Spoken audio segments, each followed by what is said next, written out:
Hello everyone, my name is Alsharif Ahmed and this is my assignment for walkthrough for deep learning course at George Brown College. This assignment is about one of the biggest problem in machine learning overfitting, what it looks like, why it happens and how to fit it.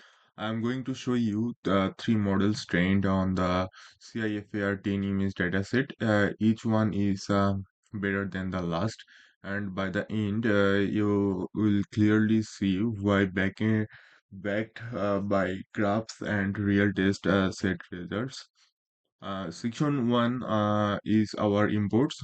We are pulling in TensorFlow and Keras for building the models, NumPy as a matplotlib for data and graphs, image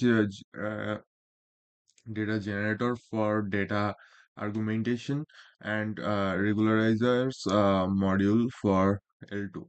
I'm also setting a random set tf.random set underscore set 42. So my results are reproduct every my results are like visible in every like my results will be same for every single run. Also good practice for academic submission. And section 2, data preparation. Um, the data set I am using is CIFA R10 60,000 um, color images at 32 by 32 pixels across 10 classes. Yeah, airplane, car, bird, cat, deer, dog, frog, horse, sheep, and truck. It loads directly from Keras, so no manual download needed.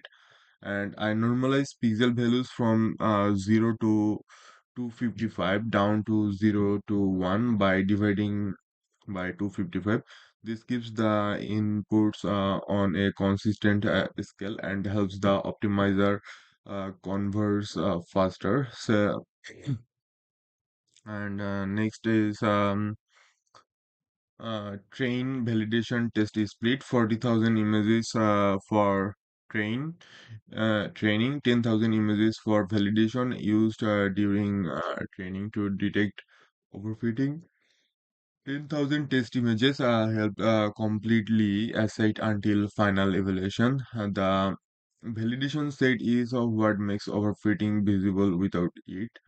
Uh, and and here one hard coding levels like 3 for cat becomes a vector like 000 oh,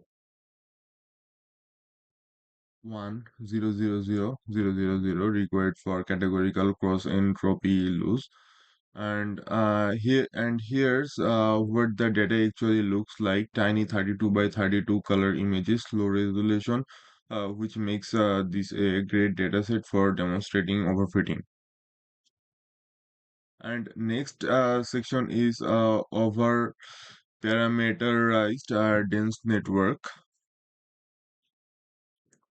I'm going to deliberately create overfitting. These overs the required topic of over parameterization. Look at the architecture. It's a dense only network, no con layer,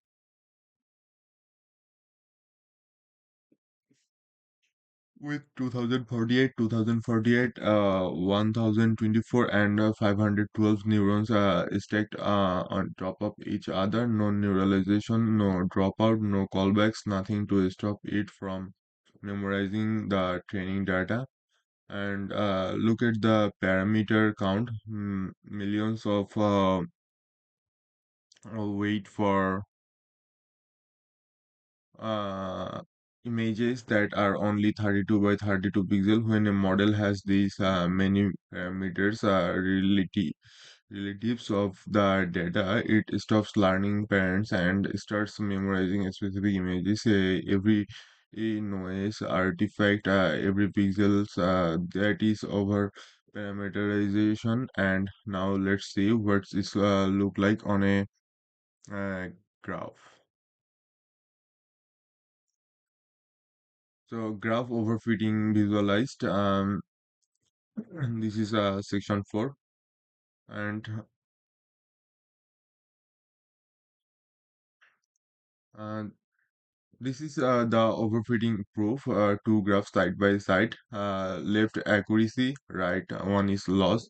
The left one blue line is training accuracy, climb to 85 90%. The red dashed line is validation accuracy stalls around 50%. That orange shaded region between them, this that is the overfitting gap. And the right graph training loss keeps going down. Model improves on training data. Validation loss goes down, then back up. That's the classic overfitting signature. The model is getting worse on new data while getting better to training set. Now let's fix it. So this is section 4 is about like overfitting fix number 1. Two changes at once, concatenate architecture and L2 regularization. Why concatenate for images?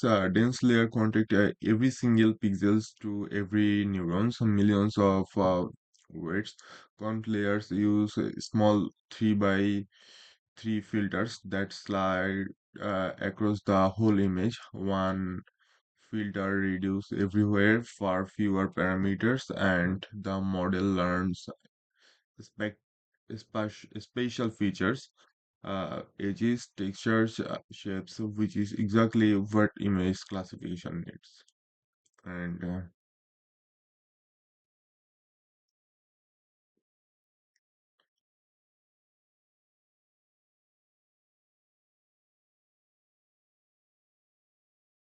And mm,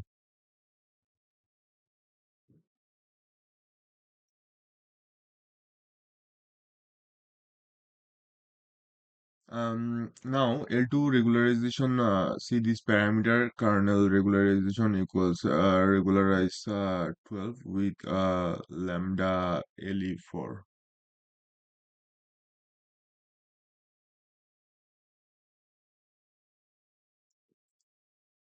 L2 adds a penalty to the loss function equal to lambda times the sum of all squared weights. Large weights get punished. The model cannot rely on a few dominant neurons. It's forced to spread learning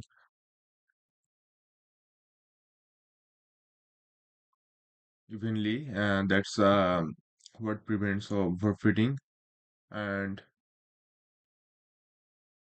I also added like early stopping and reduce LRON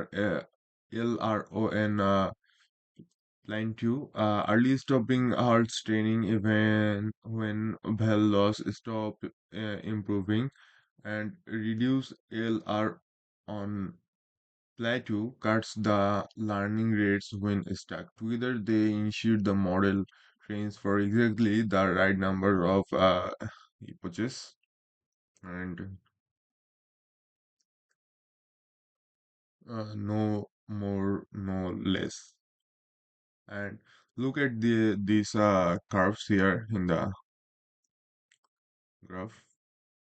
So the gap is sub substantially smaller. Validation accuracy is now in the 75 to 78% range, a major improvement from Model 1's 50%. And next is dropout and data argumentation. Uh, Data argumentation, first look at this grid.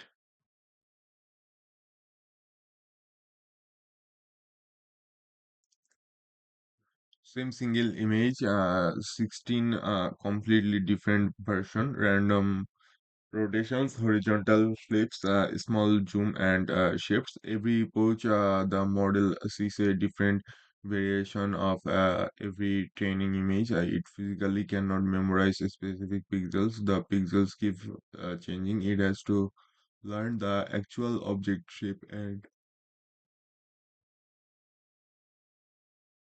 Structure to clarify correctly. This is essential free extra training data. Now, dropout layers.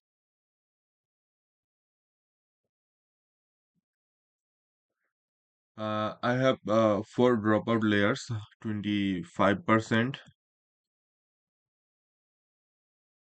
30%, 40%, and 50% at different depths in the network. Each training batches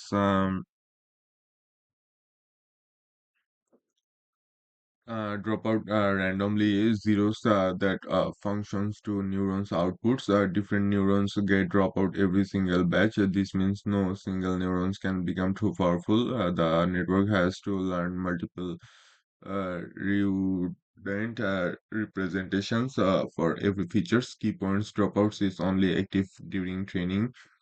During validation and testing, all neurons are on. So our validation and test accuracy are completely fair. And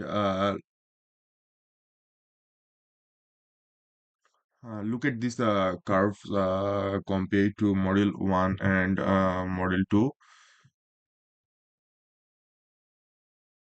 Training accuracy is intentionally a bit lower. Dropout makes training harder on purpose, but validation accuracy hits 78 to 82 percent at look and look how close the two lines are. Minimal gap. This is a well generalized model.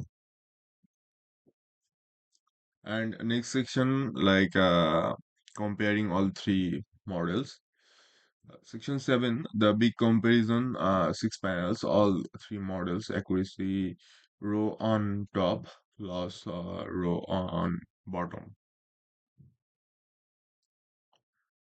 Column 1, model 1, massive gap like diverging loss, several outfit. Column 2, model 2, smaller gap, curves are moving together. So model 3, column 3, model 3, tightest gap based behavior curves, left to right. You can like literally see the problem being solved. And next is like validation accuracy and POCHA analysis. All three validation accuracy lines on this graph on one graph. Red model 1 plateaus slow, green model 2 climbs higher, purple model 3 reaches the top. Each technique we added pushed the validation accuracy up. And next section is overfitting gap bar chart. The overfitting gap measures directly each bar is training accuracy minus validation accuracy per epochs. Model 1 large bars, growing sharp. Model 2 smaller bars, controlled. And model 3 tiny bars, nearly zero. That's what we wanted. And final test evaluation. Uh, This data was never touched during training or validation. The result, model 1 about 45 to 50% completely failed to generalize. Model 2 about 75 to 78% big improvement. Model 3 about 78 to 82% our best model. Every regularization technique we added translated into real measurable accuracy gains on unseen data. And next section, prediction samples. And green title means here green title means correct, and red means wrong. Most are green, matching our 80% accuracy. The mistakes are on genuinely ambiguous images, which actually shows the model learned real features, not just a memorized pattern. And for like summary and conclusion, model 1 starts like overfitting 50% accuracy, model 2 mild overfitting 77% accuracy, model 3 minimal overfitting 80% accuracy. Seven key takeaways are written blown the table overfitting every required topic, data prep, splits, regularizations, converse, argumentation, dropout, and epoch management. So that's assignment for like done. We proved overfitting, fixed it to waste, and improved test accuracy from 50% to 80% will real graphs to back it up. So thanks for watching.